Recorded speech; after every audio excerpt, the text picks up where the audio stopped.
It's my Feel Good Breakfast Show.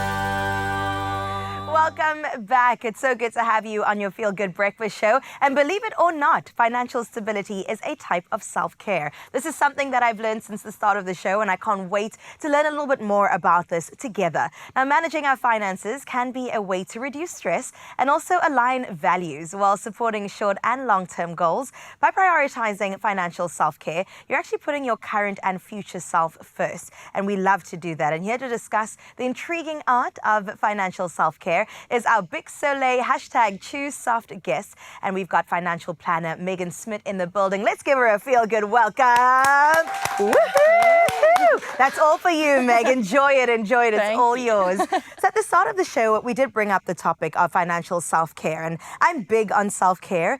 I've never heard of financial self-care, though. So maybe you can elaborate on that a little bit more as to what this means. Sure. So I don't know if you've ever had a month where you've just been paid and life's good and you just go about your day, and then a week later you look at your bank statements and you think, what happened there? Who spent this money? Exactly.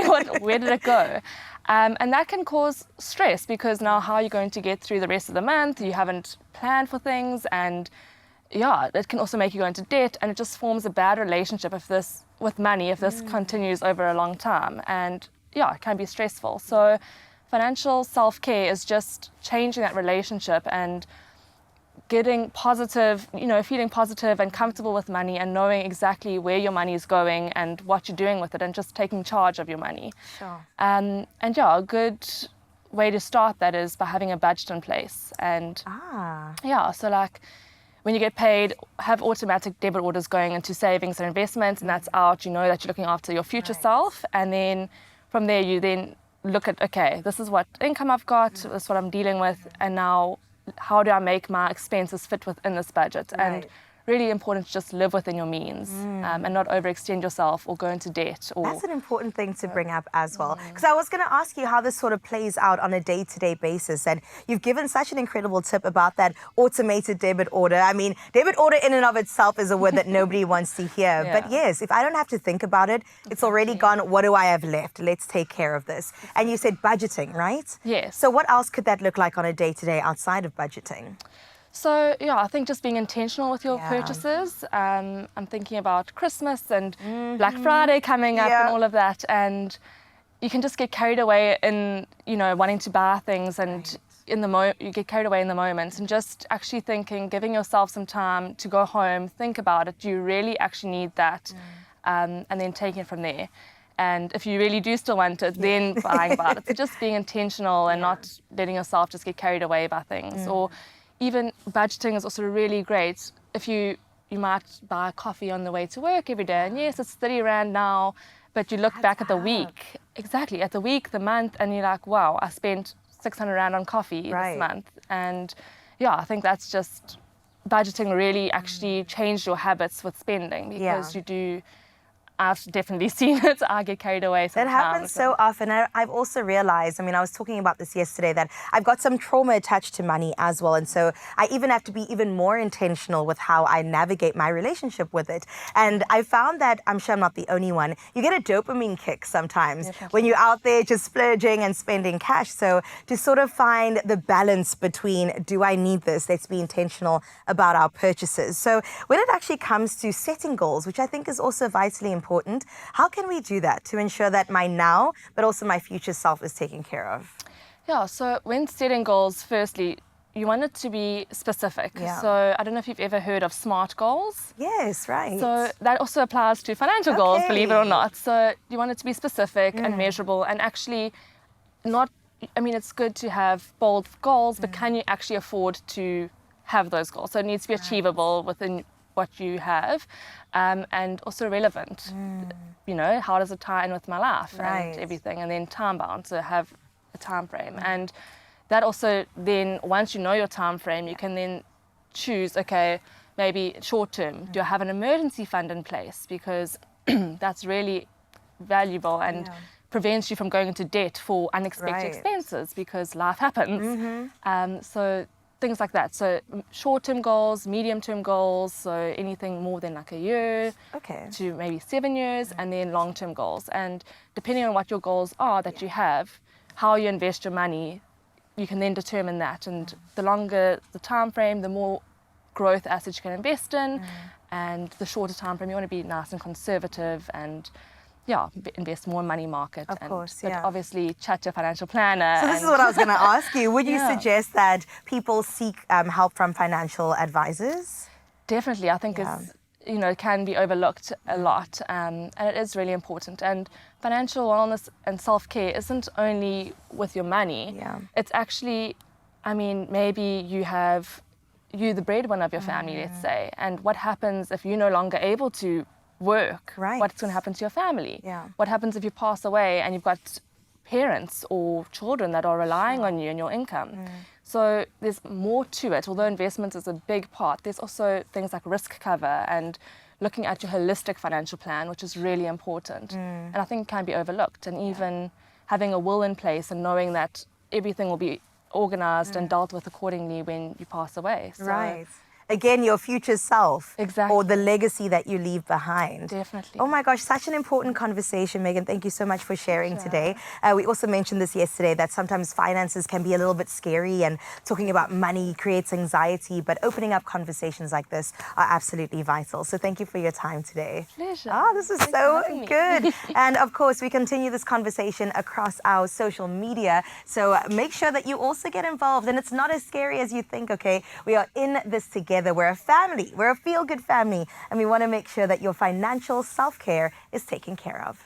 It's my Feel Good Breakfast Show.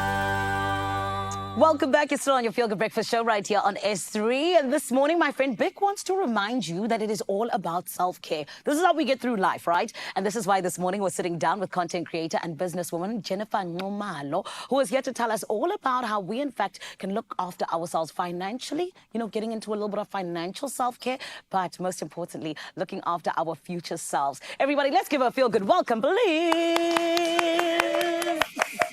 Ms. Jennifer Nxumalo, how are you? I'm good, how are you? I'm good, thank you, my beautiful. Thank you. So I don't know if you heard earlier on there, I said I'm someone who likes to shop, right? Yes. It makes my heart happy. Yeah. Yes. Yes. But now we obviously need to be looking after our future selves, which is all about savings and things like that. So I want to find out, is there a way that we're able to strike a balance between financial self-care and just enjoying life, like me going shopping? Definitely.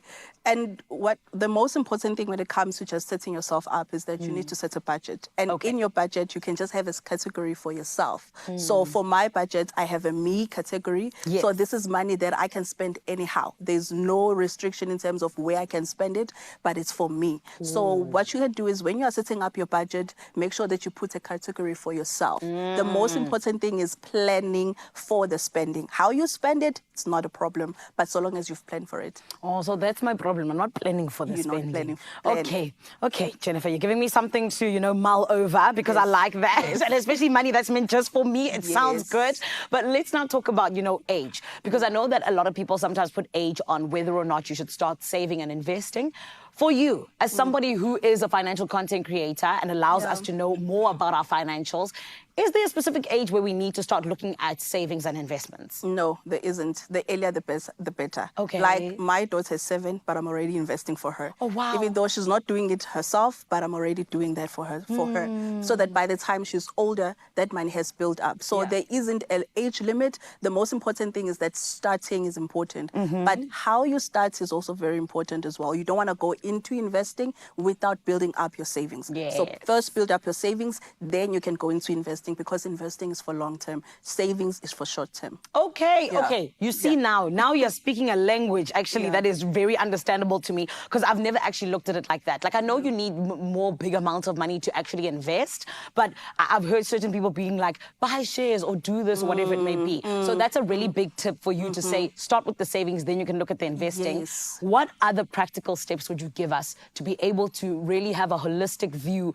of this financial self-care, but also particularly when it comes to savings and investments? Yeah. First thing, build your solution fund. What is a solution fund? A solution fund is that money that will be there for small emergencies that may come up in the month. So you're looking at payday to the next payday, solution fund. It can be about 5,000 to 15,000 depending on your living expenses.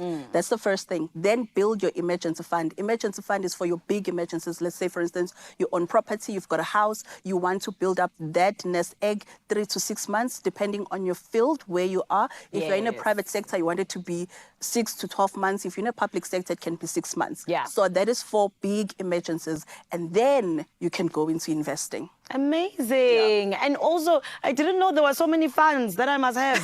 I thought it was just a rainy day fund. They're easy though, easy to build. If you pace yourself, it's better. Start with a solution fund, then emergency fund, then start investing. You can also have a thing called sinking funds. So this is for small things that you are planning to do. Holidays. If you're planning to travel, create a sinking fund for that. If it's holiday times, we know with Black Friday, create a sinking fund for Black Friday. For December, create a sinking fund for December. It's just for short-term savings though. We call it a sinking fund. But you still need to have a solution fund or an emergency fund. You can choose. But for me, I prefer that have a solution fund, then emergency fund, and then start investing. Okay, I need to write this down after we chat over here, because these are actually really practical steps. I've never been told by anybody that you should have that many different funds, as well as, you know, those different kinds of savings and everything. But I do also believe that it's really so incredible, you know, just to see how you're making this sound so easy. So I want to then ask you, especially because you've got your own financial journey, right? What do you believe has been your biggest challenge in terms of really just trying to be financially savvy? Oh, temptation and convenience. I always say this, for me, convenience has been the worst temptation when it comes to my finances. Because if I have convenience, I can shop online. I can do anything that I want easy. But if I take away that convenience, then I'm able to stick to my goals. So for me, the most important thing has been to take away that convenience as much as possible so that I can focus on my goals. But for me, I would say convenience and just temptation, because it's not easy out here. So many good things. And it's not. On top of that challenge, though, I just want to ask you, because I think that, you know, we're all able to learn from our different mistakes, right? What would you say has been your biggest lesson that you've been able to take away that really helped you become really someone who's like, okay, cool, I didn't just learn this lesson, but I also now want to go and share it with other people so that they know? First one, stay away from consumer debt. That's the first one. That one will literally derail you on all your plans that you have for yourself. So that for me has been the biggest lesson. And then the second one is set goals. What do you want for your life? What do you want for your finances? When you picture your life, what is it that you see? Then start planning according to that life that you picture for yourself. That for me has been the biggest caterpillar when it comes to moving from where I was, struggling and barely making it, to where I am, where I don't have to penny pinch and worry about how am I going to meet my monthly needs. Beautiful. Well, Jennifer, my babes, you have done the things that need to be done, because I feel like I've learned so much, especially with those funds. You know, kind of just separating it, I think allows each one to grow on its own. So thank you so much for that. Thank you. Thank you. Her name is Jennifer Ngumalo, a businesswoman and financial content creator, here to help us in the name of BIC Soleil, just telling us, hey, friend, you need to have a little bit of financial self-care within that whole view that you have of self-care, which is why I want to remind you as well that there are the different facets of it, which is one for me that I need to ask you on social media. How is it that you indeed allow yourself to look after your future self? You know, what is the way that you see best fit for you to 100% be in the know of what is going to be best for future you? But on top of that, I want to remind you to remember to take time to have self-care for yourself, and particularly with BIC Soleil Escape Jasmine and Eucalyptus 5-blade with a mood-enhancing handle, as well as those 5 flexible blades, my friend, for an easy glide and a flawlessly close shave, so that you indeed can turn any routine into one that feels like a spa experience. And I know it's something that I enjoy, and you'll enjoy if you haven't tried it as yet. Make my